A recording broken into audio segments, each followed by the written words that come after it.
O le tātou tapai atu I le atua.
O maia, ia tātou ala langa fia I le ali. Ia tātou ala langa de papa o lo tātou o lo tanga. Ia tātou atu I ona luma maleviinga. Ia tātou ala langa ia te ia I pesi. Tātou te talo. Le atu ae lo mātou matai. O poto mai lau whanau whale whātua. E ala le nei sauninga paia. O se sauninga I le atoa. Peaulele mafutaina e mātou e lo lava nganga paia. Le ala le mātou te whātangi sia ai. Le tau toloina pe I mātou e le nganga paia. Ina ia mātou whae nei sauninga I le nganga. Le atoa mari whamaoni. Ai mawalunga I lava lovi inga. Ono le swafo Yesu Keriso. Mātou te ole mwalau atu ai nei. Amene. O le tātou vi ia le atua le pese. E se fulu ma le ono.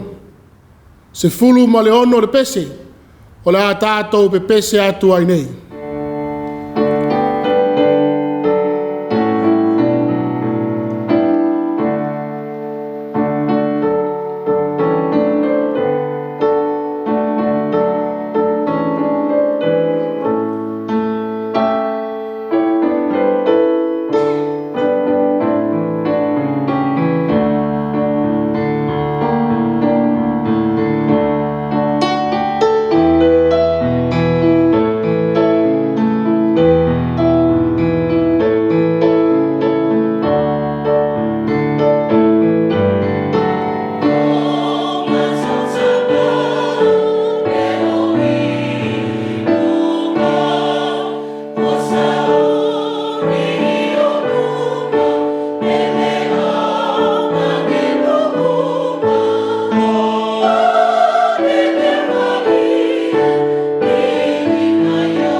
a tātou talo. Talo le whaafitai, o le whaato e senga, mo moli nisi o tātou mana o le tua. O le a tātou wifo, ma te talo i le tua. Ua tala ma le langi, le mamalu, o lau o pio. Ua whaaria fo i e le vani monimo, ngā luenga au a au. Au a o e o le atua matautia. O le atua malosi. O le atua tali manao. O le atua matango fie. O le atua o le ola. O le ola pe lava. O le atua o le malosi. O le poto. O le alofa. O le alofa. O le alofa o tūnoa. O le atua whai wāwenga. O le atua o ainga. O le atua o ekalesia. O le atua o nu. Malo. Ma le lalolangi atua. O le atua e matautia. Lona alofa. Sa matou Sāvali mai le nama asina. Ai maise o le neiva yaso. Sa matou ba ai le malo losi o matangi. Ai maise o ti munga mamafa. O le malulu tai ai o matou tino. Ai maise o le pongi sa. O lunga o wala tere bababe sa matou feo ai ai. Sa matou atu wale. Sa matou mana tunatu pe tua mania. Ai maise o le nei wha moe moe. Pe whatau nuu. I le malo losi. O whainga ale lalolangi sa matou. E pe ta. Matou wa aia le nei aso. Lo alofa ma lo anga leoleo wa matou whatasi. O matou whatau nuu inai le nei wha moe moe. Le atua. E uia ina le mafuta matou ma le tina o le pūrenga. La ua ia sa tau saina mai le nei wha moe moe. Peita. Wala uina i la ua i fuafuanga foi e lau e kale sia o au. O lo mafuta tuai i la ua i le nei vai tau. A ua whai matou. A ua auna whai au. O lato wharitua. Mai mātou whataunuina nei wha moe moe a wale o se wha moe moe fōu nei. Wha moe moe ua lewa tau sanga o tau mwhai mai. Māsina, wā iaso, o aso, mataini. Lea tua, whaafitai tele i lo wangarele. Whaafitai lo olofa. Wā olo o whaatasi la ua fuafuanga lau e kalesia o au le nei vai tau. Fonutanga e pe ona filifilia fo i la ua i tofi matiute. Fe au mga aluenga o tō fia ai. Whaafitai tele le atua. Wha malo i lo wangalele. Le tapua'iga fo i o lo whiangai. Malau pūlenga. Iau au na whai fe au ma whaletua. Ai maise ta mā o tina tonu e kalesia te itasi. O lo tu i le muli papanga. Tapua'i au wale wha moe moe. Lau e kalesia o ao o lo wha tino ina. O lo wha taunu ina. I le nofoanga Autū te tonu kanana fou. Le E.F.K.A.S. O lo wha tasi atu iai lato. Le atua wha malo wha fitai. Tali tonu o lo manuia uma mea uma. I lo wanga le lei ma lo olofa. Ai maise foi.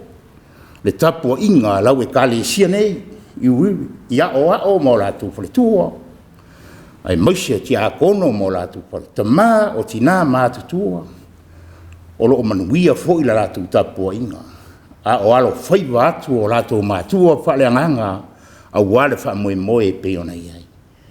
Le atua, ro sauni fo i mātou, i le nava i aso i le wha moe moe lava le atasi.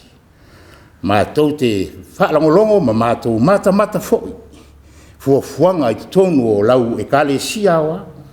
Ia e maise te tonu o le nei Peaulenga o lo mātou ngalui. Whaafitai le atua. Te roto.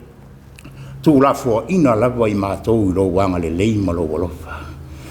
Whaafitai i lo mafuta ina i te tonu o mātou wainga. Tonu o E.K.A.S, tonu o lau Peaulenga. I Gāluega o lo Gālurue ai. Alo ma whanau e maise lau kare. A wale atina ina o lau Gāluega. Gāluega whare malo.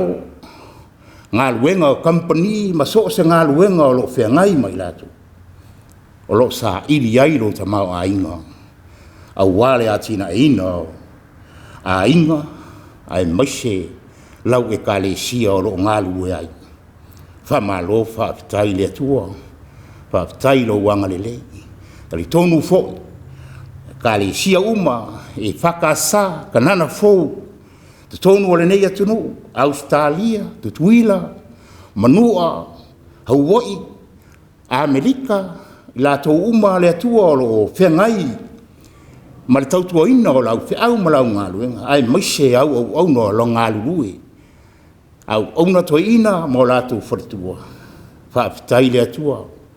Tali tonu o lo manuia mea uma i lo wanga le lei ma lo walofa. Whaafitai tele, whaafitai le nei tūlalo mātou atua. Le mawhai o na mātou ngangana ina ni upu. Sulai le anga le lei ma le alofa o lau fio. Au wa o lo walofa e tū noa e peilawa o na mātou tau atu i luma o lau fio. E anga le lei pēa lau fio i mea uma. O lo mātou whaia i le nei larolangi. Whamalo, whaafitai le atua. Whaafitai lau tu spaia. O lo mātou tau ma whai pēa e Faitau ma whaalongolongo ai. E ui aina mātou te leo whamaoni. Te le taimi o mātou le Faitauina ai lau a whiong pa ia e peitai. O lo musu ina pēa lo nganga pa ia ia te mātou. Ina ia ma whai o na mātou tau ma whai e Faitau. Mātou te maua le poto atoa mai lau a whio. Ai maise o manatu ma mawhau whaunga e ala lea i lo nganga pa ia. Sili la mātou whaafitai lau a whio le taulanga leana e saunia. E ui aina mātou manatu whatau waa. Mātou te reo la ngona le tāua ma le moni o le taulanga lea peitai. Le atua e sila fia e lau a whio mea uma. Pe pea le magiu o lo walpelo Yesu Keriso e ma ai ma ngalo a mātou ang sala. Awa mātou te talo. Le atua e taritonu a o mātou tangata. O upu matala o manatu ma mawhauwhaunga mātou te tau atu i lau whio. E mātou te leo whamaoni. La ngona o mātou tangata le le atoa i lumo o lau sira whanga ia. Te whamangalo. Whamangalo o lau E.K.A.S. Whamangalo i la tō lo taitai. Ai maise lava le atua. O fuafuanga ma mea o lo whiangai i nei vai tau. Whaunotanga e peona e sira fia. Ma tā upo o lo whiangai mai la tō. Le atua ia e whamangalo. Whamangalo e komiti o le autoe ina. Whamangalo foi. Komiti o le autoe mwhai. Le au leoleo. Ai maise vaenga uma o lo Gālurue te tonu o lau E.K.A.S o au. Le atua ia e alofa ma whamangalo. E iai foi o maratou se. Ia alofa ngia e lau o fio o whamoe moe. Ia alu male mana lau o fio. Ma tā upu uma o le a whengai mai lātou. Ia e whamangalo ia te i lātou lo mātou atua. Whamangalo o le E.K.A.S o au. Whamangalo au lotu taitasi. Tuila, Manua, maise Hawaii ma Amerika, Australia ma le nei fo'i tū o le. Ia e whamangalo. Whamangalo au auna, la tū wharetua, taitaina o E.K.A.S taitasi. Whamangalo la ua fio lo mātou atua. Whamangalo le nei atunu, mātou nonofo ai. Mātou whalongolongo pēa i meo lo tutupu. Le atua na o la ua fio mātou te tuina atu i ai me uma. Ia e whamangalo mai. Whaamangalo lo mātou atu nua Samoa. O a fui fuafuanga ma mea lo mātou whaalongo ina. Le atua na o la ua fio a e te tonu. O lo iai le tonu ma le sao mea o lo lātou whaia. Whaamangalo le lalolangi atoa. Lo vevesi ma whetau wai a walawa le sa ilinga o le puli. Le atua whaamangalo o la ua fio ia te ilatou. Ve pele maliu o lo pelo Yesu Keriso e mama ngalo ai a mātou ang sala.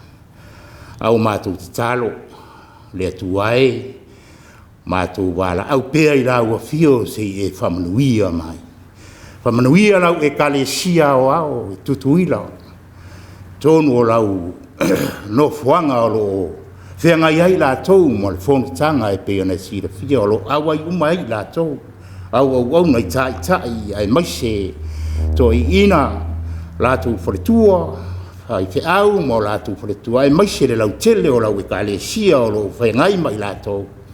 Whamanuia lau a fio le atua o lo mātou tama, maua pea o lātou manatu ma mawhauwhaunga o wā le tau atina ina o lau e kalesia o au i mata upo o lo whaingai mai lātou.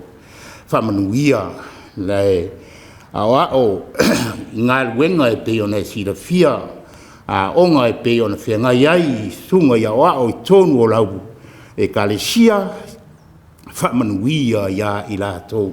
Lea o tau ino i lātou ia o onga e peo na sauni fo i lātou o wale whamoe, whamanuia la ua fia o lo mātou tua, a le ngatai lea o onga uma i tonu o lau e kalesia, whamanuia la ua fia o lo mātou tua. Whamanuia le nei pūlenga, we sira fia mea uma e peo nei sira fia. Au na whai au mo lātou wharetua, e maise le lau tele o lau pūlenga e peo na mātou whengai ai, ma futai te tonu o le nei pūlenga. Whamanuia la ua fio, ta māma tina mātatua, tonu a inga, tonu a ai o whalemai, tonu o maotanga se ngase la mātou atua o lo ta oto ai la tau i mai, whamanuia la ua fio. Whamanuia i whanau whengai pēr o la tau ma o onga i tāleni o e wala au nai la tau. Whamanuia la ua fio lo mātou atua. Whamanuia lo mātou atu nu o Samoa. Fuafuanga e pēo na mātou whalongo atu i ai o lo bebesi pēr ma whetau ai. Tau whauina pēr o le tūla whono e pēo na i ai la tau. Le atua o ia e alofangia fisoasoani la ua fio i o la tau mawhau. Ina ia maua le file mu, maua le lotonga tasi mai la ua fio, e manuia i mea uma. Mātou te talo ia whamanuia fo i le larolangi atoa, vesi ma whetau inga o lo whengai mai la tau, le atua alofangia ia maua la tau le file mu mai la ua fio. Aua mātou te talo le atua i le neia fiafi, fuafuanga e peo na sila fia le whamoe o lo saungi atu iai mātou, le nā fo i wā iaso lo mātou atua, ia e alofa ma tai file mū lo mātou wola, ina ia manuia mea uma e peo na mātou iai saungi atu iai lau e pūlenga po lau e kalesia, whamanuia lau au wauna o lo whiangai ma le whamoe po e ina o mātou whamoe peo na e iai le atua whamanuia i a te ia le ngā luenga i le whaingo fie lo mātou atua, whamanuia la ua fio ma o le poto ma le ata mai maise o le ainga le whanau e peo na mafuta i la tau whamanuia foi lau au na whangangana ina e la ua fio lo mātou atua le ngā tailea o le au whaafonga le au whaalongolongo te tala e la ua fio o la tau mātou loto ma mawhau ina ia whaingo fio na ulu le upu i loto ma nganga o mātou te talo ia lo mātou atua whaatasi ai ma le tele o te talo lilo o tangata lawa ia e alofa ma whaia i ai lo lava fina ngalo ai leo so mātou whaatau anau o no lo lava suafa i Yesu lo mātou wali i ma lo mātou whaola o mātou te talo atu ai le ni fiafi. Amen. Ole Faitau ina Tusi paia. Tusi fifiria mo nei foi aso sa. O mawalea mai le whengenga tuai. Kenese no mata upo E.F.K.A.S. O te Faitau ina mai le whai upu mua. E whangata le whai upo e se fulu ma le ono. Kenese no matau po fa. O te faitauina ma le faiupu mua mua. E whangata mai le faiupu e se fulu ma le ono. Whaafonga maia. I le awhionga pai alo tātou atua. O iloe a tamu la na ava. O Eva. O na tō aile o ia. O na whanau mai ailea e ia o kaino. O ia whapea ne foi. O maua le tangata mai le ali. O toe whanau mai foi e ia o lona uso a pelu. O a pelu foi o le leoleo ma moe o ia. Ao kaino o le ngalue whanua ia. O ina a toa o aso. O na vatu ai lea o kaino o le fua o le whanua o le taulanga i le ali. Ao a pelu. O ia vatu foi ulu ai tamo o lona lafu. O e pepeti ai lava. O sila sila mai le ali ia a pelu. A toa malana taulanga. Ai peitai o kaino malana taulanga. O ia le sila sila iai. O na ita tele ai le o kaino. O wha u lava o na mata. O na feta lai atu leo le ali ia kaino. Sea le meo e ita ai. Sea foi. O wha u ai o mata. Pea whai e te a meo le lei. E te le maua e le fia fia. Ai a whai te le a meo le lei. O lota oto le whai to toa le angasala. E wai atu lona mana o ia te oe. E te pule foi oe ia te ia. O whai mai foi kaino ia a pelu lona uso. O iai foi la ue le whanua. O na tūlai atu leo kaino ia a pelu lona uso. Ma whasi oti ia te ia. O whetalai atu le ali ia kaino. O whea o iai a pelu lo uso. O na tali mai lea o ia. O te lei loa. O au ea le leo leo lo uso. O whetalai atu o ia. Se ale mea wa e whaia. O lo alanga mai a te au mai le ele ele. Le leo le toto lo uso. O le nei. O mālaia oe mai le ele ele. O whaamanga mai longa ngutu. E tali ae le toto. O lo uso mai lo lima. Ae ngā lua ele ele ele. E le toi fua le lei mai o na fua ia te oe. E a vea oe ma mau mau solo. Ma wha seva seva loa ina le lalolangi. O na tali mai e leo kaino i le alii. Wa siri lau anga sala. O te le la vātia. Wha uta. O e tulia. I le aso nei ai le funga ele ele. O le a lilo a o iau fufonga. O le a vea au ma mau mau solo. Ma wha seva seva loa ina le lalolangi. Ai se mau a. E whasi o tia au e ia. O whetalai atu le ali a te ia. O le nei. Ai se whasi o tia kaino. E tau ia whaafitu o ia. O na tuina atu le ali i le whailonga ia kaino. E le whasi o tia o ia. I se maua o ia.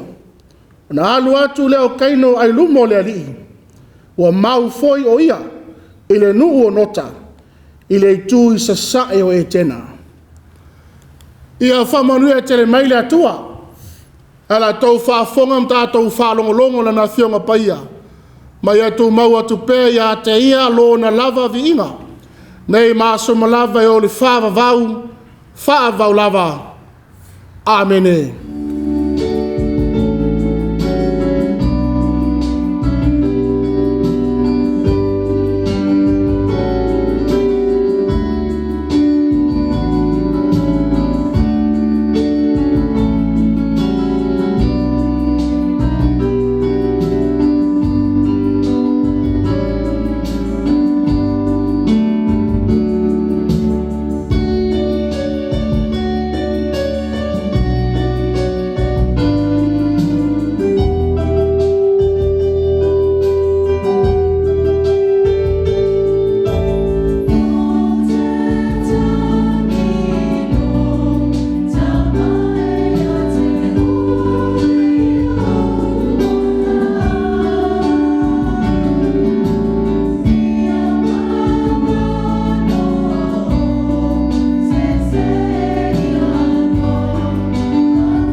le launga le suafua manu o le atua tau taspaia.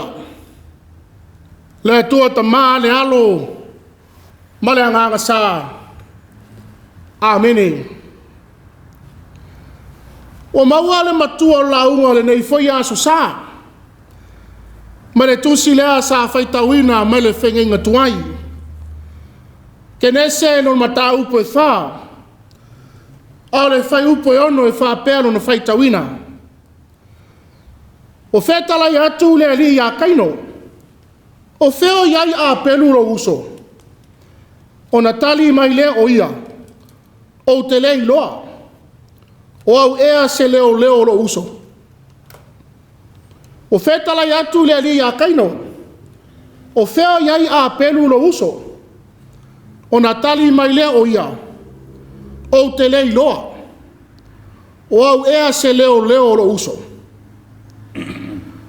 O le Autū e pena mai le tusi Faitau aso le kalesia mo nei foi aso sa. O au se leo lo uso. O au se leo o lo uso.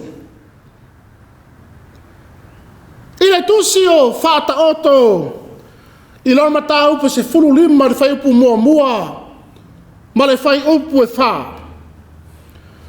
O lo au mai ai manatu fa pea. O le tali filemu e le liu e se nai le ita. A o le upu fatinga e tupu ai le ita. O le lau faiva e malolo ai. O le la au o le ola lea. Ai o le lau faiva fa pio pio. E momo ai le loto. O le a le winga. Ma le wha matala ina i le ngangana whai ngofie o le manatu. O le tangata e tau tala sao. Ma whai leo le mea moni ma le wha maoni i lona loto. E tāwhia e se aile la ngona ita. O la ngutu wha pio pio po le tangata e tau tala i upu pepelo. E wha tupu ina e ia le loto tina.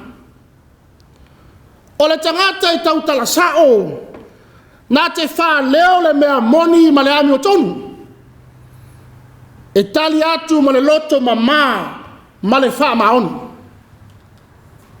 Peitai, o le tangata e tau tala wha ole, ma le pepelo i lono loto. O le tangata e le wha maoni, ma mio le tonu iana me e fai.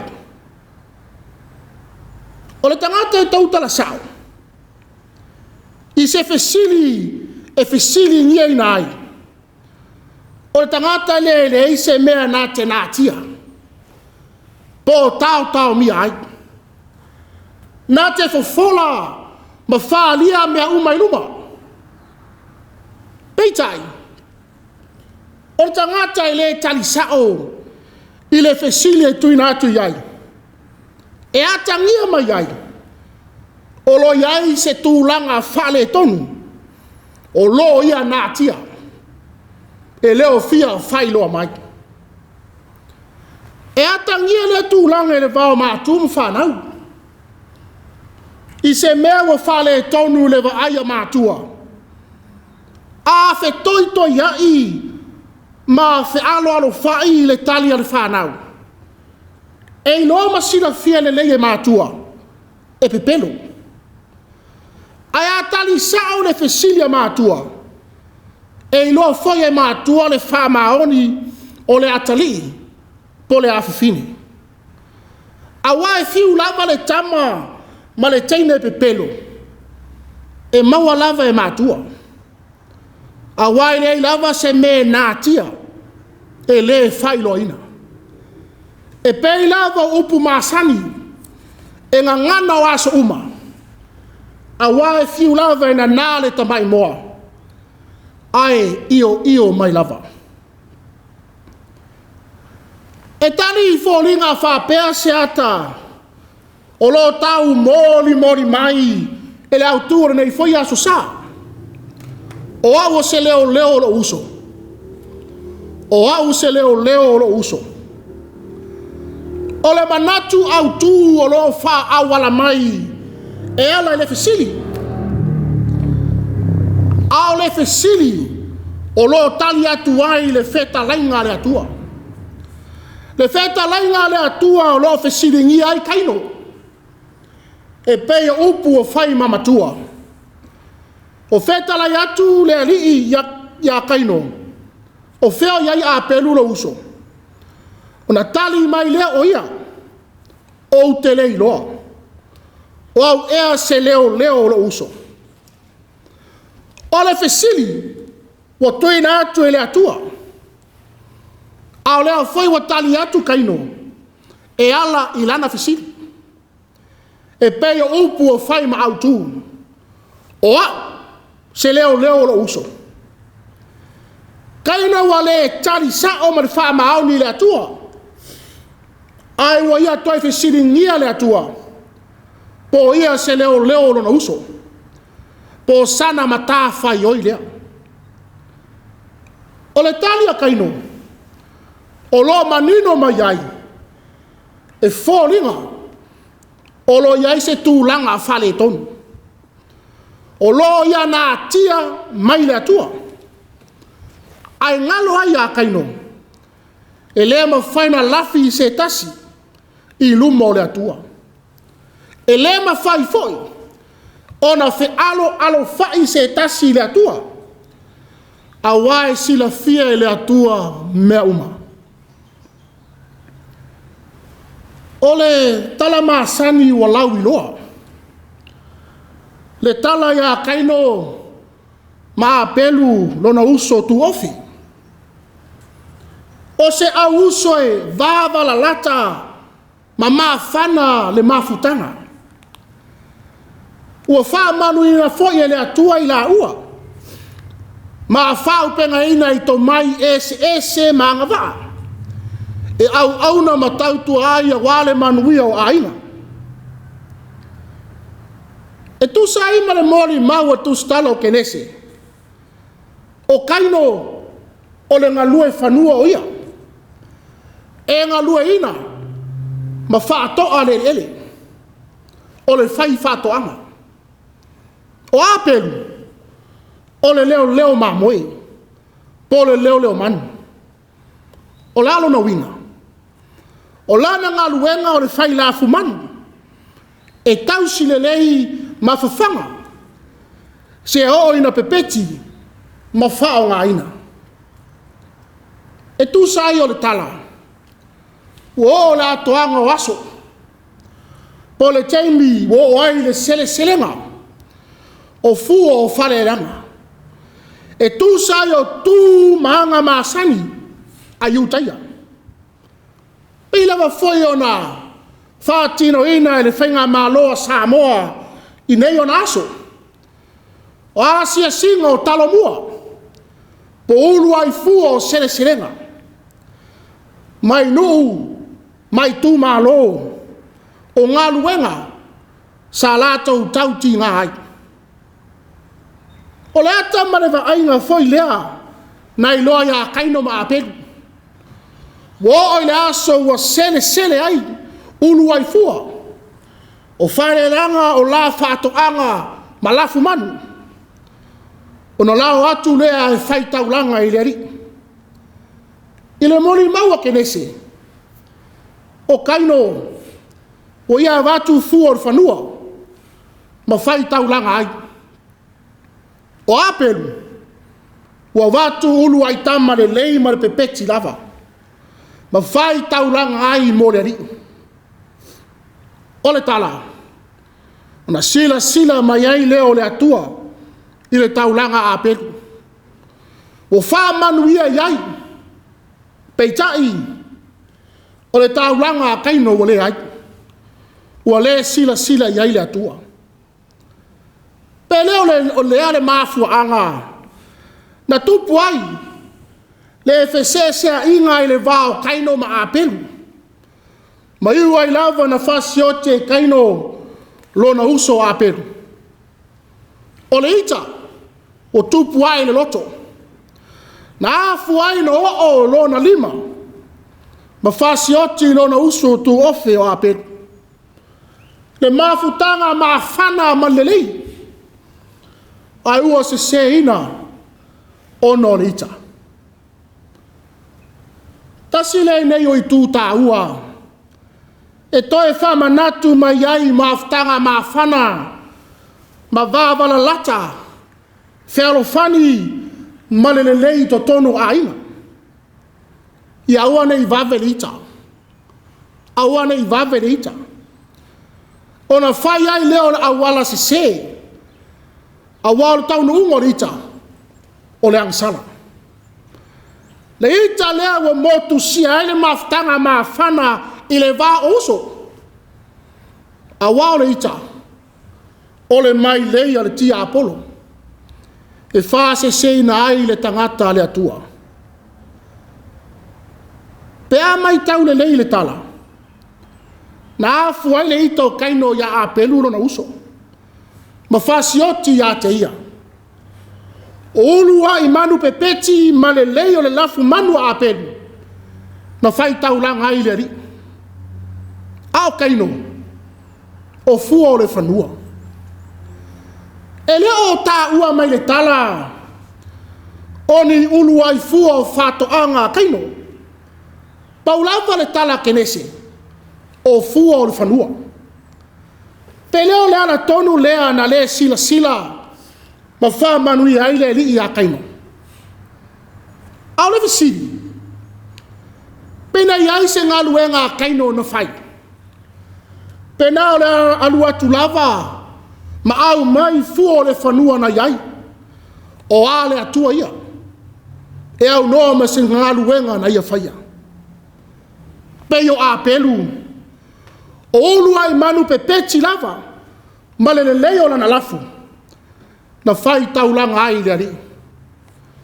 O le atava aia lea. E iloa le au na sanga lue ma le malosi.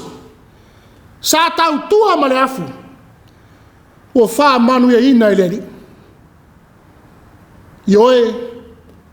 O le ngalue. Tau tua. Au na ma le wha maoni. Ma avele mea sili mo le li. Ai leo le pai e.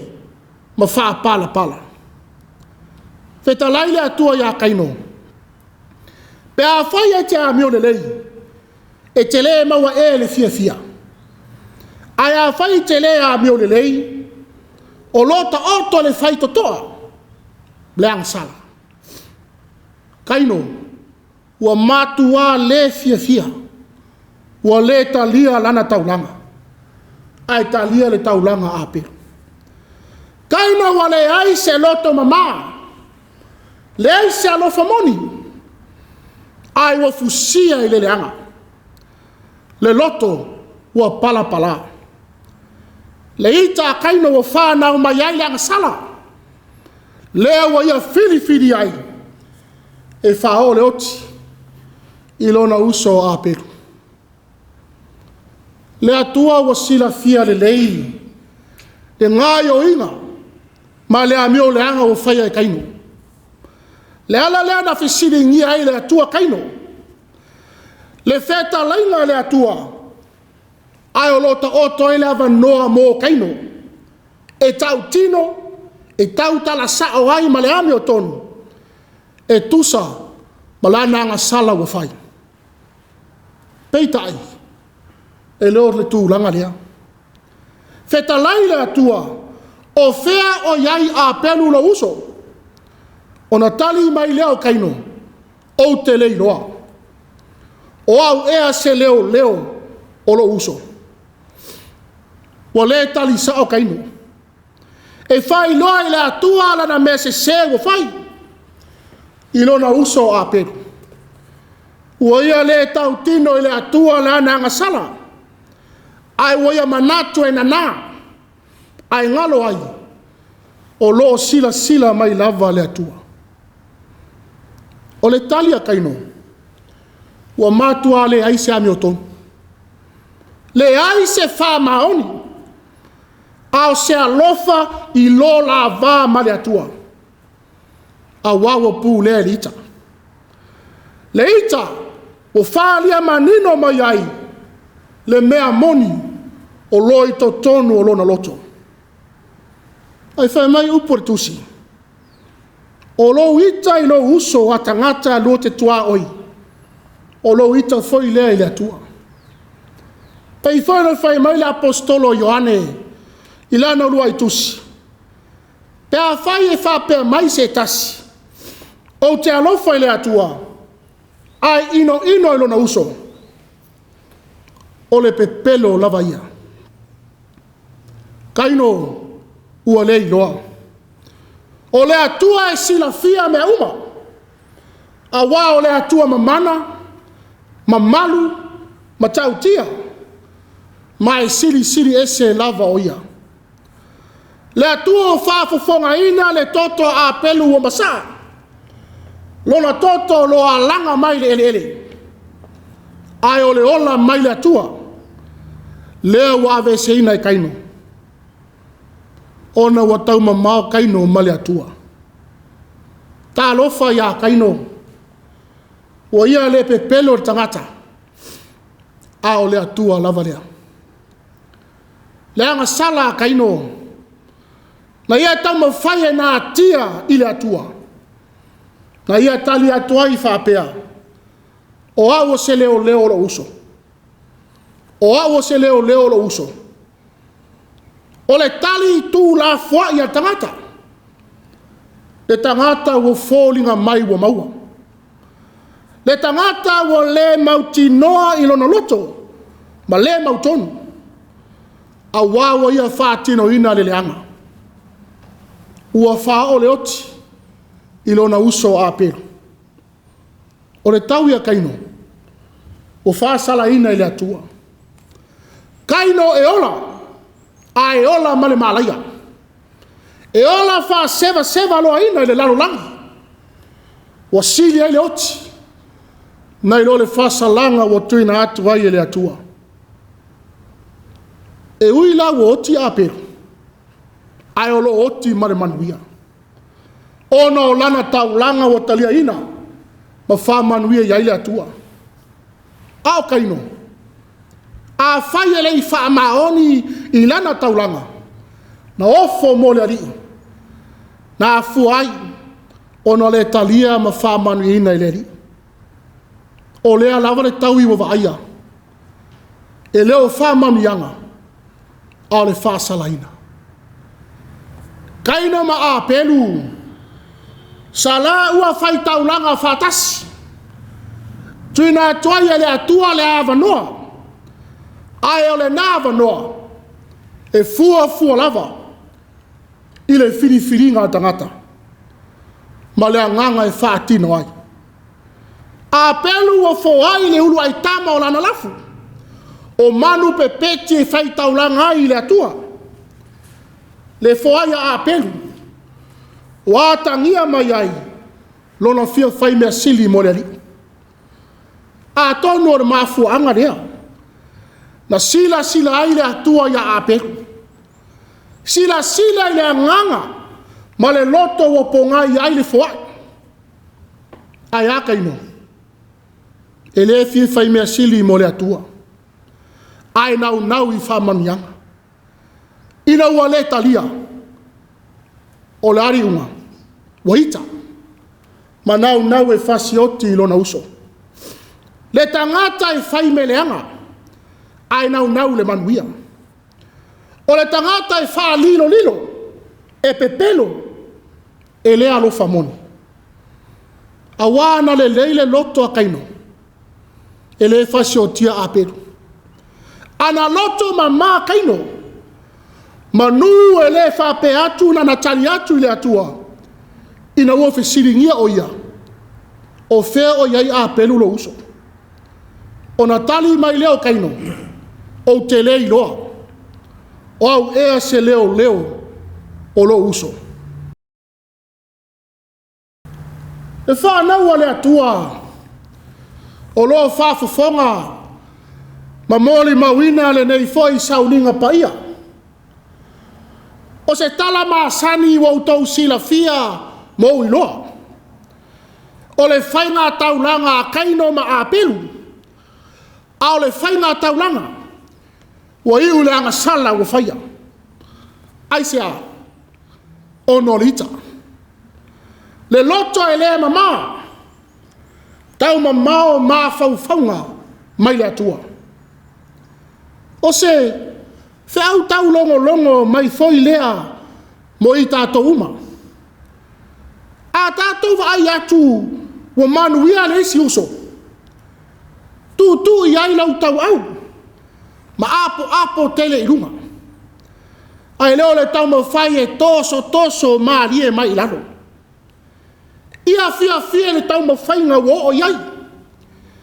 Ai leo le loto leanga, ma tau wha leanga.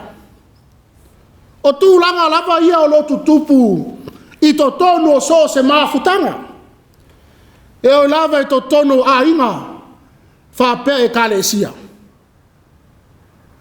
Aia, ia tātou maua le loto whesoa soani. Tātou maua le alofa. Ma ia tangia le soifua o keriso Yesu, i mea tātou te whaia. Whamanatu mai le nei aso sā. O le atua e tu awa noa mai mo oe ma. Tu awa noa e Faitau langa atu lana whanau ia te ia. E o le se senga. O le mafua anga ma le pongai e whaia ai e tangata. Ia whaia ma le alofa moni. Whaia ma le loto mama ma le lei.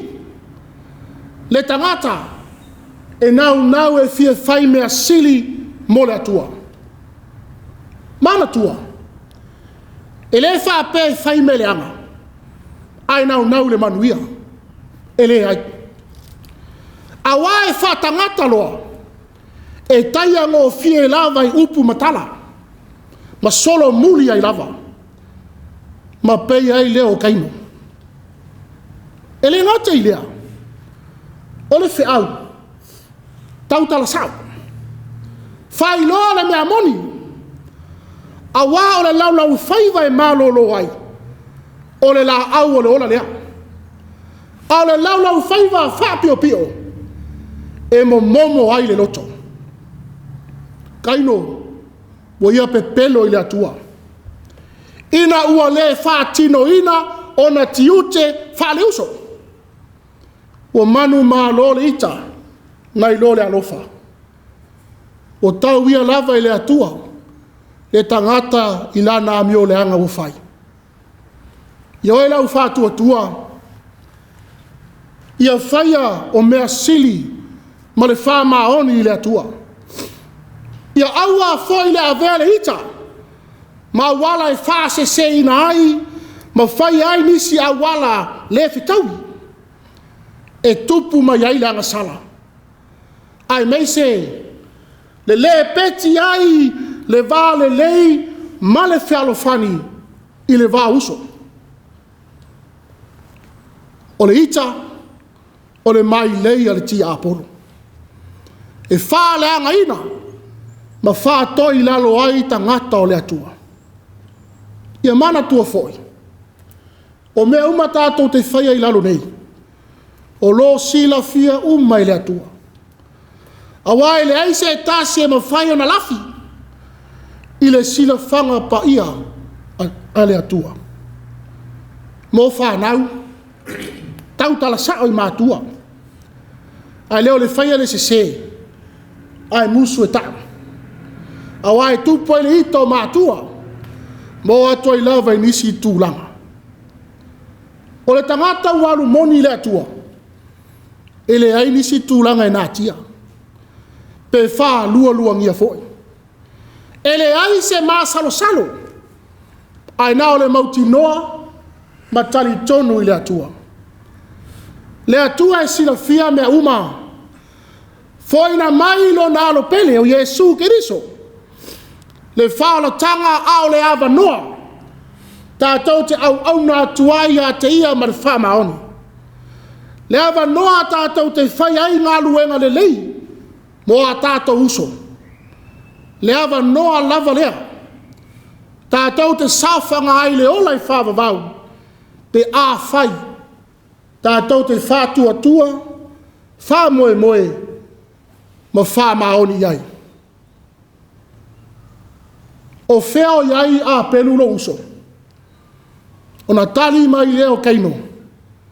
O te lei noa. O au ea se leo lo uso. Ono Yesu. Amene.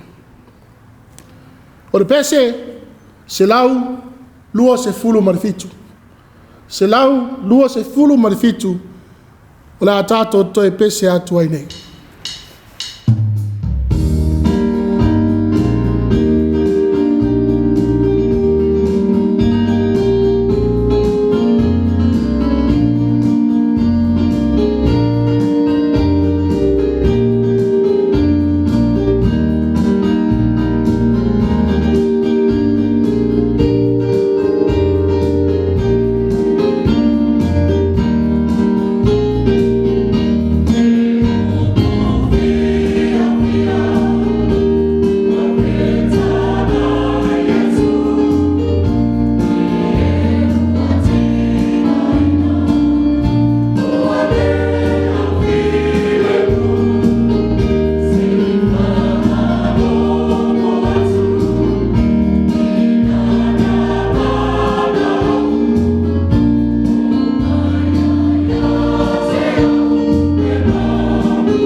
o le tatalo whamanuia.